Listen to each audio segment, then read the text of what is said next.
All right, so we're going to talk about this really cool deal that my good friend Jeremiah is in the middle of doing right now out in Long Island. And I was actually at his house. What was this, last week? We were hanging out for like 6 hours, and we've spoken about this a few times. And I just figured this is a really good way to kind of show people like how you can go from just starting out in the business to fixing and flipping to eventually doing luxury development. And Jeremiah has done exactly that. So before we get into this deal, Jeremiah, and the nuts and bolts breakdown of it, how did you get to this point? Because some people might not know who you are. Yeah, so I mean, I've been fixing and flipping homes for 7 years now, and it just started with one small deal where I remember I made like $25,000 on, and I think it was actually a pretty decent sized rehab for my first deal. It was like 70, 80,000, and had a pool and everything like that. And again, it was just one flip after another, and then you start doing a lot of flips that are six-figure renovations, and then you start doing $1 million houses that are $250,000 renovations, and so it just seemed like the natural progression. I mean, granted, this is a $3.5 million house. The most expensive house I'd done prior to this was 1.1. Mm. So it was a bit of a jump. But again, once you do enough of these, you start to realize what the patterns are, and it just becomes bigger numbers, but the skill set for the most part is the same. Yeah. And that's interesting you're saying that, because I remember we were in that casino a months ago, and you said that one of your biggest level ups in your business was getting the right contractors on board, Sure. because you're doing mostly rehabs. So that's a whole nother business within the direct marketing business. So how have you been able to get these contractors? Because you're giving them what, 4, 5, 6 houses a month. I mean, that's a serious opportunity for both of you guys. You know what I mean? Yeah, I mean, listen, I'd probably leave some money on the table. You could find somebody a little bit cheaper, but I don't think the quality would be as good. I think I'd have to spend more time supervising it.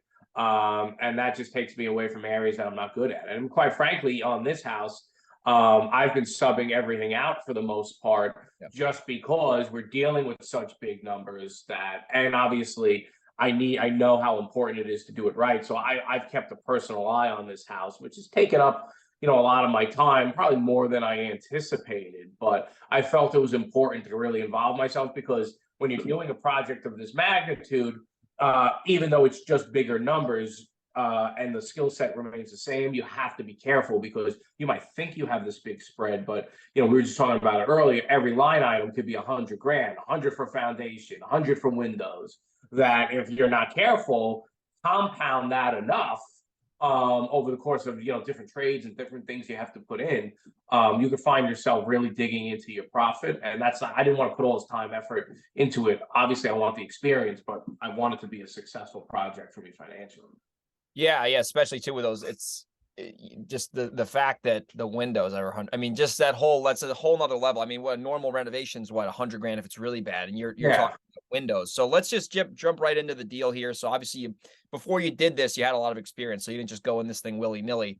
So number one, how did you find the deal, and then what made you want to make this kind of deal happen versus just do the regular, plain Jane fix and flip kind of scenario? Well, I think the deal came into our CRM by Off virtue. market lead. So it was It was, it a was motivated seller lead. yeah, Okay. it came in through our CRM.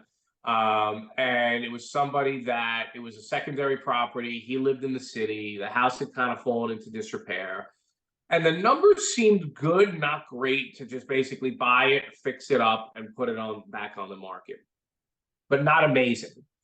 And then somewhere along the line, the idea popped in my head of, well, what if we just knocked this thing down and built a new house? And then I remember bringing it to my realtor, and he goes, I didn't really think about that. I said, well, let's try it. Let's see what happens. So what we did is we took down the house, we put it out as is, as an as is purchase.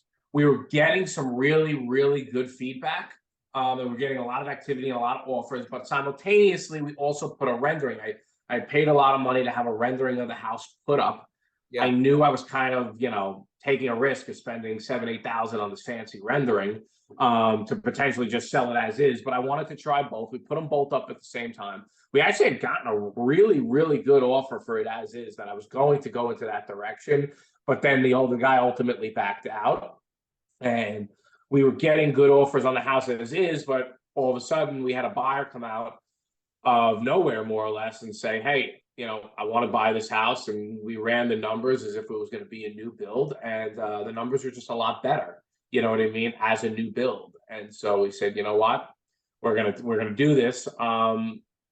I think, is it possible that when it's all said and done, we'll still make more than if we just sold it as is? But I think the experience here of doing this, and just everything that, I think the reputation that you develop, and it adds another, tool in the toolkit, right? Yeah. To be able to do something like that, especially now with the market changing, the ability to go in and do a house of this magnitude allows you to do maybe one or two of these a year.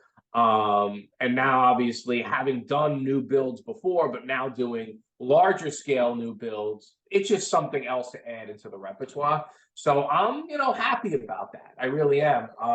And I think we're gonna do very well on this project. And ultimately, we're what we're all trying to do, right? We're all trying to level up our game, take it to the next level, and that's really what we're doing here. So when you say took it down, you mean closed on it first, and then you tried to sell it on like a Sell whole it as is. Sell it as is. Whether somebody wanted to knock it pump and down, dump style. yeah, just put it on as is. You buy the house, you fix it up, And like I said, we're getting some good offers, and I want a really good offer. But we decided to go down this route, and it has been an experience so far. But we're fortunate. I mean, have some mistakes been made? Yeah, but so far, knock on wood, they've been relatively minor. You know what I mean? And I think we've been very, very lucky that we've had the right crews. Logistical stuff hasn't worked out quite the way we wanted it to. But from a design, a build, budget standpoint, everything's been on track. So from that end, we've been very lucky. Oh, that's awesome. I want to try to. So you bought. So what did you end up paying for that property? Just if you don't mind. 852,000. So you bought a fixer upper for $852,000. Correct. So this is obviously in the nice luxury area in Long Island. So this is not like that. That's a good deal in that area, right? So Yeah. you have two options. You can sell it as is, or you can do the construction, the ground up construction, right? So now you decide you're going to do this development deal at this point. So you already own the house. That's taken care of.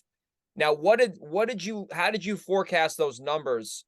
Because now you're basically taking something and you're basically buying it for land value, and then you're going to future project what that construction is going to sell for, probably by the square foot, I guess, in that area.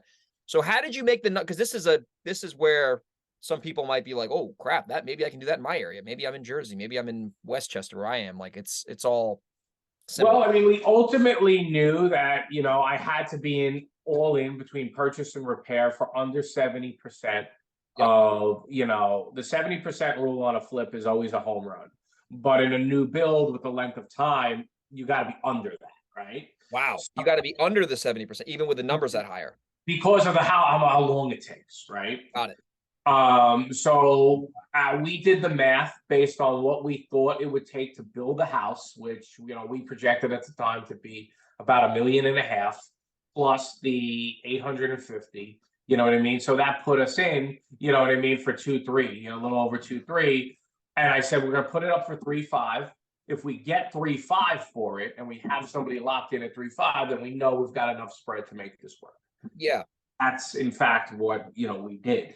So I think when you're doing these new builds, yeah, even on smaller construction, the 70% rule, you got to be under that because so much time and it just eats into your costs. I mean, fortunately, there's taxes aren't very high on this property. We don't have a lot in the way of utilities, but our interest costs, you know what I mean, what we're paying to our private lenders and everything like that really adds up, and you do that over what could be an 18-month period, it's a lot.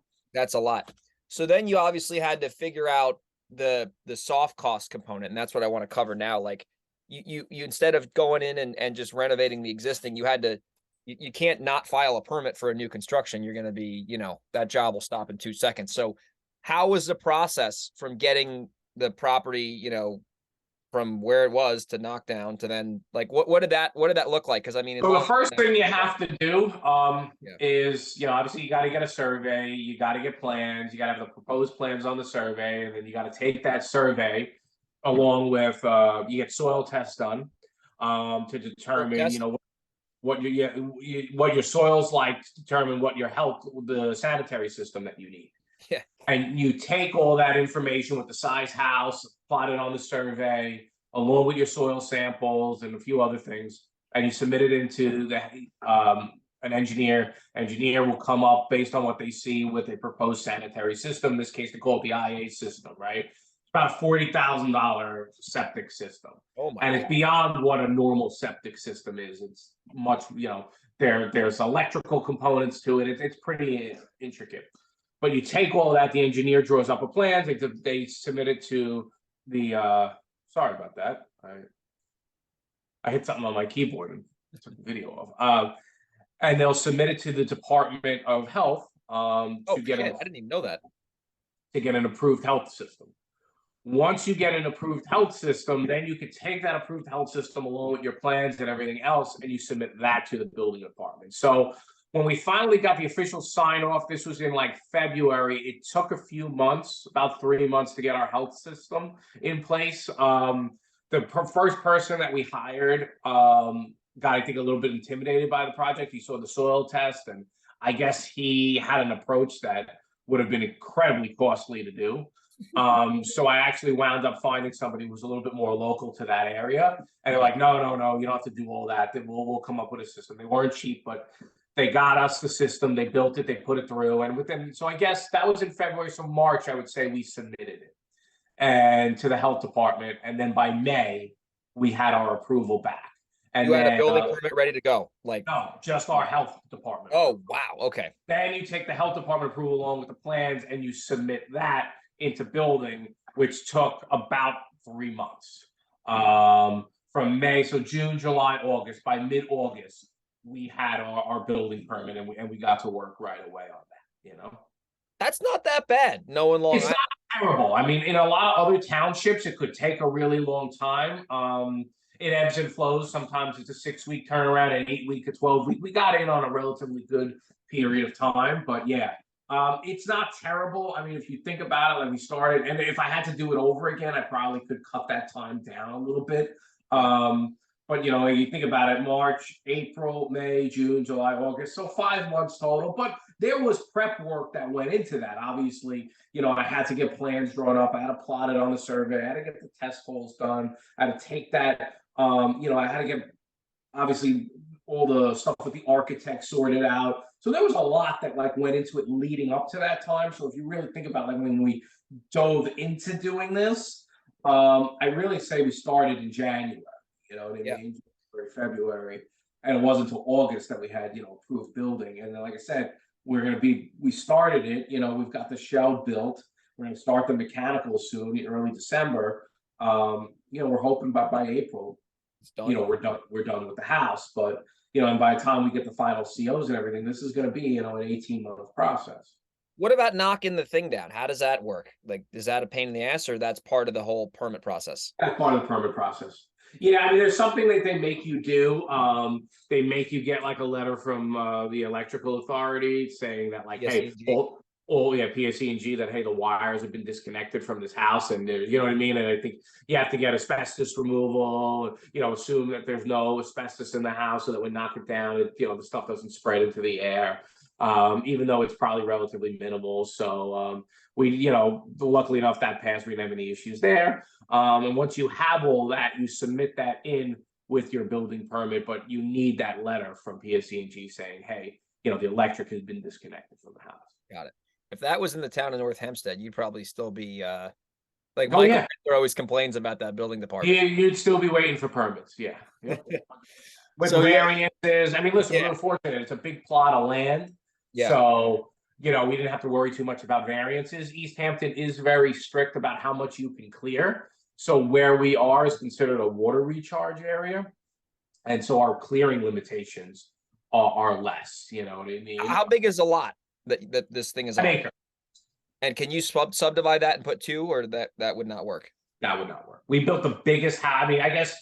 I mean, could you subdivide it potentially? We didn't explore that, but you wouldn't have been able to have much of a yard. So, and we built the biggest house possible that they would let us for that size plot of land. You know what's interesting? I'm doing this math in my head right now, and here's some interesting connections I'm making. I have a piece of land I'm flipping in Rye. I'm buying it for 565 and I'm selling it for 630, and it's Okay. it's a vacant infill lot, conforming, like no bullshit on it. That property is probably going to sell for the same price you're selling yours for. And I'm just thinking about right now, he's going to make a really good profit on that because he's getting it for about 150, 160 grand cheaper than you paid for that house, Yeah. almost 200. So with he may not even be building. I don't know how big the lot is. He may not even be building as big of a house. He may not. No, be he's not. An 800 square foot pool in with a spa, and there's a lot of things that like I had to do. And obviously, like the landscaping bill alone on this house is enormous. So it may not even be that intricate of a house. So yeah, I mean, I would say, if he's building, let's just say, a 4,000 square foot house, and it's relatively straightforward, and he's going to get 3.5 million. Yeah, there's a reason he's willing to pay you that much. He's got, and that's connected to the city. There's no septics over there. Exactly, it's even easier. Plug and play. Next time you actually get one of those lots, let's talk, because maybe we'll build it. Yeah, I was gonna say, and that's like only an hour from where you live. That area, it's not that far. Anyway, so I was just thinking of it. I'm like, man, no wonder he's paying me 630. I should have sold it for 7. But anyway, interesting. So now you're in the construction phase of it now. So this is a selfish question. What is the sequence of order to do a new build? From you obviously have the septics and all that whatnot, but like once you have a foundation or a basement dug or laid out, what is the order of events to get that thing from nothing to you can eat dinner in there tonight? You get the house demolished. You have your surveyor come out and kind of mark where the house is going to go. Yep. You dig out a big hole, more or less, to put your foundation walls in, and you build you pour your footings. You pour your foundation walls after that. Basement? You dig basement or you go slab? No, you dig basement. Okay. You dig a big hole, footings, walls. You wait a few weeks for it to cure.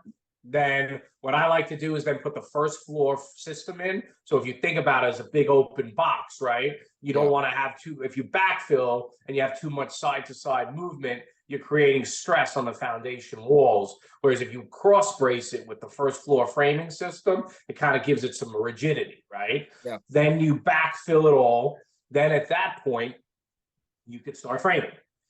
Once you start framing and framing is all done, I'm obviously condensing it here. You basically put the paper on the roof and you tie back the house and all that. And you hopefully get your windows in time, which we should be getting ours pretty soon. You install the windows. You have your, I should back up a little bit before you tie back the house. You want to get a strapping inspection, make sure all the strapping is good. So your order of, what do you mean strapping? Like the strapping is the strapping you'll see. It's those metal clips that run around the house that basically bridge where when the house is put together and you've got like plywood everywhere, it basically bridges the sheets of plywood together. Okay. It does more than that, but it more or less ties the entire house together rather than just be a series of just screwed on plywood. The strapping adheres one to the, one sheet of plywood to the other. And it does more than that. Again, I'm generalizing here, but going back to foundation inspection, strapping inspection, framing inspection.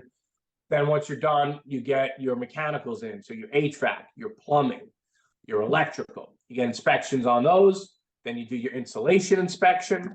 And then at that point, you could sheetrock the walls. While this is all going on, potentially, especially if you've had your framing and strapping done and your windows are in, you could side the house, you could roof the house, you could do a lot of that. While obviously you're getting your electrical, plumbing, and your insulation done. And so then the once building department is making frequent appearances at this point. They're checking up on it. Yes, Okay, so they make a lot of appearances between foundation to basically insulation. There's a lot. Okay. Then you close up all the walls, you sheetrock everything, you spackle, you paint. At that point, You got to be, it's a little tricky because you might be running a new heating system, but you don't want to run a brand new heating system while you got all the sheetrock dust in the air. So you got to either keep replacing the filters or use an alternate source of heat. But then obviously once it's all sheetrocked and spackled, then it becomes just like any other rehab, right? Yeah. Paint, floors, trim, kitchens, bathrooms. Now, what I will say is during this time, knowing that this is a high-end house and that there's a lot of stuff that needs to be done, and there's a lot of things that are special order. You need to, like, I ordered the moment I didn't even have the whole house framed. I just had the first floor framing done. So the kitchen outline where the kitchen was framed, we came in and ordered the cabinets, right? Before we even had anything, just to get that order in. You know what I mean? The first thing I did when I got my building permit was I ordered the windows, right? And that was in August, and we still don't have them, right? Like, wow. So those are the things you have to really stay ahead. And make sure that you're ordering everything ahead of time. I've already ordered and paid for my appliances. You know what I mean? I've already ordered my flooring because everything's 6 to 8 weeks out at least, and it's not a stock item. It's all special order, and so you need to make sure that that stuff is bought and paid for ahead of time, so that when it comes time, either you got a place to store it, it's temperature controlled, or it shows up on job site the moment you're ready to put it in. Are you doing all this, or do you have someone on your team ordering all this? I might tell somebody on my team to order it. You know what I mean? I'll be the one, saying, hey, we need this, we need this, we need this. I'm not making the actual order, but I am the one telling them, like, make sure by this day we get these done, Got it. And then once the house is complete and you have all the cosmetics figured out and everything's like, it's sitting there and it's ready to go. Now you have to have one more inspection and then you're set, or is it? You have the final, yeah.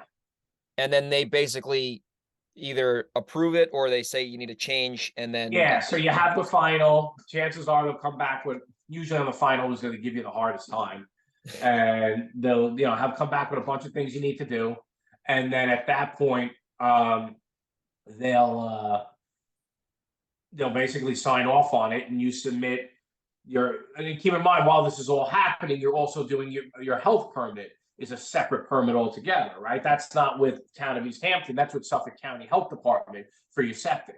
Yeah. So presumably while you're building this house, you're getting your health system looked at and approved and signed off on. Once you get that in conjunction, so a fully approved health comes with healthcare, the house.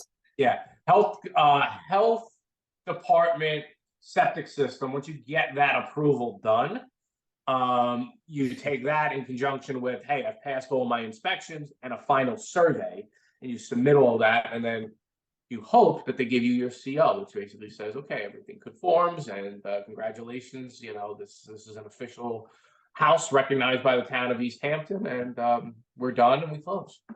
Wow, that is an interesting process, because it makes rehabbing seem like shooting fish in a barrel. Honestly. Yeah, no, I mean, it's a lot to do. I mean, and if you really look at the overall experience, the amount of time that goes into it, it makes you appreciate rehabbing a little bit more, because you could probably collectively do a bunch of good rehabs that'll take you less time, effort, and make money probably just as much collectively on, let's say 4 or 5 flips, you know what I mean, that I would on this house. But again, it's not like this is coming at the expense of something else, right? You know what I mean? So if it were, you'd say to yourself, maybe this isn't, wasn't the right move. But if this is something you could do in addition to, but not in place of, I think it's a good thing to do. And to be honest with you, new construction is sexy. It's fun. I mean, it's fun. I mean, I'm definitely having a good time doing it. And granted, there's some people that I hired that drive me freaking crazy in this process. But and I had to do it over again, I would do differently. But yes. Yeah, no, it's interesting. That is a very interesting process. Now that I kind of understand it from this, Sam, it seems like this is a pretty good next step for people who might be rehabbing, who want to get to that next level, especially. Yeah, I mean, I think if you say to yourself, hey, listen, I don't want to do rehabbing and I want to just do some, big projects, you know what I mean? I think there's something to be said about it. But again, it's an entirely different skill set. And don't forget, like, I've pre-sold this house. So like I'm working with the buyer to, try to customize things to the extent that I can to his specifications. That comes with his own challenges, what I mean? So it's not that easy. And I think, when you operate in the world of I build the way I want, I fix and flip the way I want, let the market decide, versus somebody else who's got, spending $3.5 million, so you understand. But they've got things they want to change, implement questions. I'm straddling both worlds. And I would say that's probably been the biggest challenge in all of this. I think it's easy if you're set up, if you're like, hey, I build homes on spec, I pre-sell them, and I deal with buyers, and you're set up in that camp. Me doing both, that has been a little tough. Yeah, for sure. Now, would you consider this still technically an infill deal or no? Because it's kind of like a hybrid. Because it Yeah, looks I like think a working lot. You know what I mean? I think that's who I would. You know what I mean? At the end of the day, it was just, listen, it would have been easier if it was just a blank piece of land. Yeah.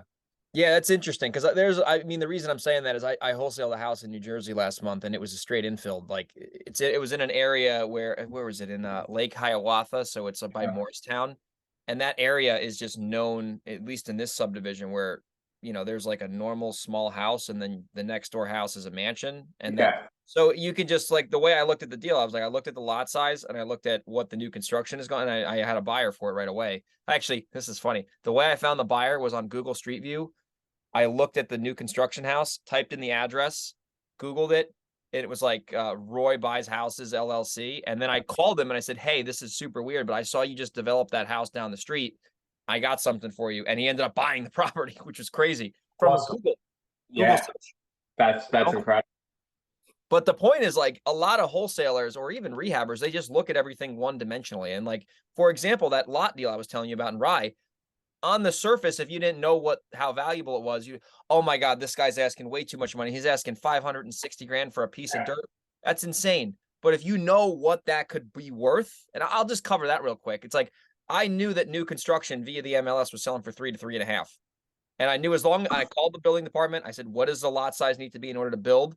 So I just did the little bit extra homework, but that little bit of extra homework is going to make us like 65 grand on a deal that didn't sound good on the surface. So it's like, this is a really valuable skill set, whether you're wholesaling. Yeah, I mean, I think I actually had something else come into my wheelhouse in East Hampton 2-3 months ago that we put a bid on, and I thought we were going to get it, and we actually wound up getting outbid by 50,000. You know what I mean? And so we're like, okay, so we passed. It was not quite. It was still East Hampton, not as nice of a spot, not as big of a lot, but you could clear more there. But I also wasn't going to build as big of a house, but it's still the numbers work, but we got outbid on it. And I was like, you know what? I'm not going to go any further. Yeah, especially if it's that expensive. You know Yeah. what I mean? What other parts of Long Island, I mean, can you see this working out besides the luxury areas? Like, can you do some infill in like Deer Park and Dix Hills and all that, or is it not expensive? I think you'd have to get the lots really, really cheap there. That's a little bit more straightforward. We have a property right now in Sound Beach that we're in the process of, developing and getting approved, and we just got variances granted on it. So I think it can work, you know what I mean? But listen, as the market changes too, I think sometimes you want to be of the mindset of, hey, I might have to hold these lots for a little bit, or I'm going to sell it as a spec build. And once again, dealing with buyers, which is fine. But I think right now to build on spec without a prospective buyer, with the way the rates are, might be a little risky. The only thing I can tell you on some of the smaller end stuff is that if you can build it and turn it into a rental, you're going to have a huge spread there that you could probably refi most of your money out. And that's a great rental to hold on long term because, you're going to have, obviously you have so much deferred maintenance on it. Oh, yeah, I mean, you did all your work for the next 5 to 10 years in advance versus, there's some guys I know who do build to rent and they'll just build a duplex and they'll just keep it. And then they have no maintenance. Well, I mean, within reason for 5 to 10 years. It's interesting stuff, especially in New York, where, I mean, there's a lot of this in California, as you can imagine. I mean, you can buy a piece of dirt in California, and if it's in the right zone, I was telling you out in San Diego, you can build like 5 ADUs in the back. No, I can't do that here. Yeah. That's cool. If you could do that, there's a lot of value. But here, I mean, one of the problems we have, I mean, it's our problem, but it's also helped us a little bit as this market is corrected, is it's really hard to build things. Zoning requirements make it very difficult to build. And which has kept inventory low, which obviously in the wake of rising interest rates, even though demand has gone down, we haven't seen really much of an increase in inventory. I was just talking to someone about this earlier today. We're not seeing, at least right now, an increase much in inventory. Why? Because it's hard to build here. It's really hard to build, you know. California, I watch these people build houses, and I mean, it's like, here's the lot. They build right to the lot lines. Nobody says anything. You couldn't Nobody do that. cares. It's totally, yeah. And in New York, the foreclosure process takes so long in the eviction process. It's hard to turn those houses. Unlike in California, you can foreclose, and if everything goes well, 3 months, 4 months, if they don't fight it. Yeah. You know what I mean? It's a way different market. Yeah, I think too now, even with like the foreclosure bullshit. We were talking about that with your wife at your house, how long it takes to foreclose. I mean, that house doesn't become available until it's an REO. And if it takes 5 years, I mean, that backlog is just going to be like years and years and years and And years. almost always be there. You know what I mean? Yeah. Because it takes so long for it to come out, you know? Yeah. No, it's interesting to see how everything will shake out. I think with them, I mean, we talk about this a lot, you and me privately, but I think the market hopefully doesn't take too much of a decline, at least in where we do business in similar areas. Like we're in the suburbs of New York City. There's a good job market. Who knows what's going on with the economy? We're in an area where people want to be versus like if you're in some like Phoenix where it might be a little more dicey there, where there's a little bit, or Florida. Sure. You know what I And mean? you're in an area where don't forget, it's hard to build. I keep going back to that. It's harder to build. And when it becomes harder to build, people are developers, builders, even people like myself are not going to be, too keen on taking a risk, right? Like they're not, because they know how long it's going to take, and they know that the market could change during that time. That's a scary proposition for somebody. Oh yeah, especially if you're building on spec without a buyer, because then you're hoping for the best. And then if it's funny, I was looking at a house, I might have mentioned it to you, but it's like a super bougie house right 20 minutes from here, and I was looking at the comps, and there's new construction selling for like 750 or 8, and I had my ARV at like 750, and then I'm like, it's going to be less than this, because if you can buy a new house for the same price, why would you buy a house built in 1996 that has deferred? It just doesn't make any sense to me. Like the buyer would ideally want to just get the new one for the same price. So you really got to know what you're doing. But yeah, we covered a lot today, man. So what do you see happening in the market? I guess to kind of wrap up the show in the next maybe 24 months I mean, interest rates just went down yesterday. Yeah, I mean, I think ultimately it goes back to what everyone's talking about, inflation. If we're truly at the peak of inflation, the more that we see signs of inflation continuing to go down, the bond market will respond to that, right? Yeah. We had a spike in the 10-year treasury today because the job market report came out positive. And I think a lot of investors interpret that as, well, if the job market is positive, the Fed might be even more their interest rate hikes because they're not doing that much damage to the economy. They can continue to just raise rates, especially if jobs are still intact. They'll keep raising rates to the extent that they need to combat inflation. So that part of it today wasn't great, but you have heard them start to indicate that, hey, inflation may be peaking. We may be on the downside of it. If we truly are on the downside of it, listen, we're not going to have rates in the threes. I think a best case scenario is, high fours. You know what I mean? Down the line. That would be great. We're at a little over 6.25 now. If there's a decrease in inflation over the next 6 months to the point that everyone has, stopped worrying about it, like I said, your 10-year treasury, which is what the 30-year mortgage follows roughly. I mean, it's not dead on. Then, you might see the 10-year treasury move down to, 2.25 or something like that. You know what I mean? And if that's the case, you're going to see rates, 5% or maybe a hair below. You know what I mean? And again, I'm generalizing, but if we're there, I think everybody can stomach a 5% rate. I think a 6% rate is a little tough. It's like 7, forget about it. 7 is scary. 7, you're like hard money loan. I borrowed hard money at 7 before. Exactly. Insanity. 6, you're like, this is high. I don't know about this. But 5, you're like, all right. It's normal. Anybody's okay with 5 across the board. Yeah. You know what I mean? And I think that's kind of where I hope that we settle in. And then we may move into a good seller's market, not the crazy seller's market of the last 2 years, but a good seller's market that you put a house on, it's competitively priced, you'll get 4 or 5 offers, you might get 10, 15,000 over ask, somewhere in that range. That's kind of where I hope to settle. But again, it goes back to what's inflation going to do? 100%. I mean, I remember the first rental I bought in 2020, I refied at 2.9%. And I was like, this is amazing. But then Yeah, obviously the more I did for the last yeah, one, it was like 6 point something, but it is what it is. The thing with the interest rates, at least from rentals, which is cool, as long as it makes cash flow, who really gives a shit? Like yeah. in the grand scheme of things, the lower the better. But who, if you're making a profit and you're paying down the principal and you can get your money out, who really cares what the rate Okay, is? exactly. I don't care. I mean, but anyway, well, listen, if people wanted to get in touch with you and follow you and hear more about this, I mean, what is the best way for people to kind of connect with you? I think messaging me on Facebook or Instagram, either Jeremiah Dalton, you'll find me on Instagram, or Suffolk County House Buyers, or message me, personally on Facebook. Those are the easiest ways.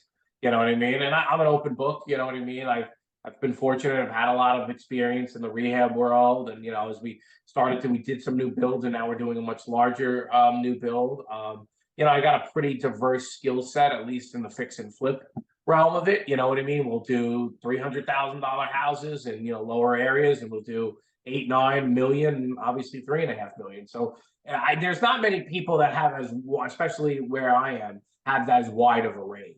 Yeah, most people just stick to one thing. They stick to one area. You know what I mean? One type. You know what I mean? But I've realized that if I'm gonna keep the revenue stream going, I need to be able to do it in a few different ways. That's awesome. Well, if you're in Suffolk County, you want to sell your house, I'd recommend you sell to Jeremiah. Absolutely. All right, buddy. Thanks for coming on the show. This was a lot of fun. Absolutely. Always a pleasure, pal. Thanks for having me on.